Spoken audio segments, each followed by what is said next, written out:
Innovation doesn't stand still, so why should we? Alcon Lighting, architectural, energy-efficient luminaires.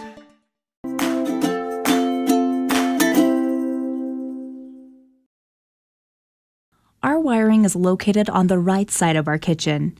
We have a 12-2 non-metallic sheathed cable for the receptacle circuit and 14-3 feed for the lighting and accessory circuit. When we mounted the modular track, we mounted the base of the 2-gang control box. We are now ready to make our wire connections. Strip the sheathing off the non-metallic cable. Make sure to strip it close to the bushing.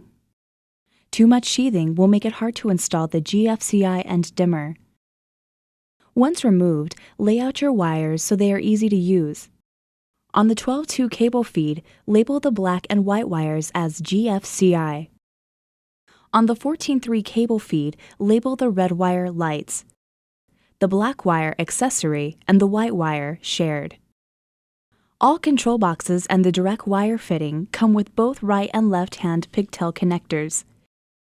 Each connector comes with a unique identification label that also shows its proper installed orientation. If a control box is installed on the right of a modular track, use the right connector with the orange label. If installing a control box on the left of a modular track, use the left connector with the yellow label. Each pigtail connector is key to prevent improper insertion. If oriented properly, keys will always be on the top. Once you have selected the proper connector, the label can be removed to make wiring easier. To install the connector, bend the wires at a right angle and insert the pigtail into the modular track. Make sure you align the key when inserting the connection.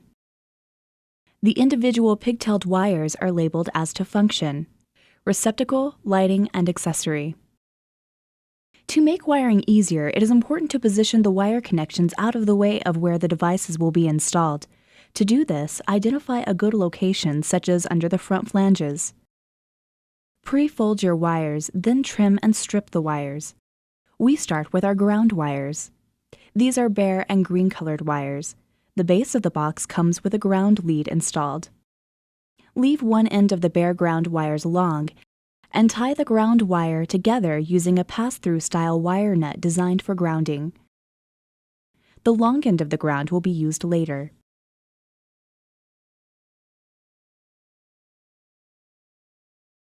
We will now need to connect the accessory circuit.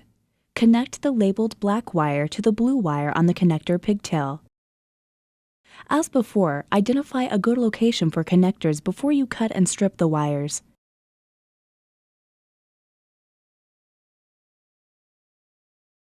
The shared white wire is now connected to the white and black stripe wire from the pigtail connector. Follow the same procedure for connecting the wires. Make sure to stagger where the connections fall inside the box. The remaining wires are now connected to the GFCI receptacle and the dimmer. In order to install these devices, you must use the included adapter frames. Each frame has its own ground wire. Connect these grounds to the long ground we created earlier. Prepare the black and white wires labeled GFCI by pre-folding as before. Place the black wire into the hot terminal on the line side of the receptacle.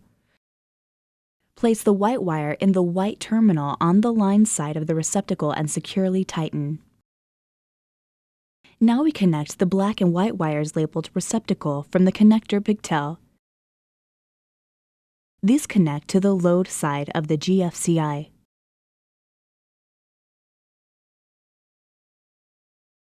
Make sure all other wire connectors are properly placed inside the box and ensure clearance for the devices. The final connections are those for the dimmer. Take the solid red wire labeled lights and place that in the hot terminal of the dimmer. Then the red stranded wire from the pigtail connector into the one-pole terminal. Now that wiring is complete, we can secure the devices to the control box. Using the screws provided, tighten the devices in place. Once the devices are in place, we can put the cover on. Hold the cover up to the control box and identify the side of the cover where the twist out needs to be removed. Score the plastic with a utility knife and then gently break the twist out off. Place the cover over the box and snap into place. Then using the supplied screw, tighten in place. Wiring the 2-gang control box is now complete. To see additional hardwired options, be sure to view our advanced wiring video. Alcon Lighting, a market-leading distributor of commercial and architectural LED lighting.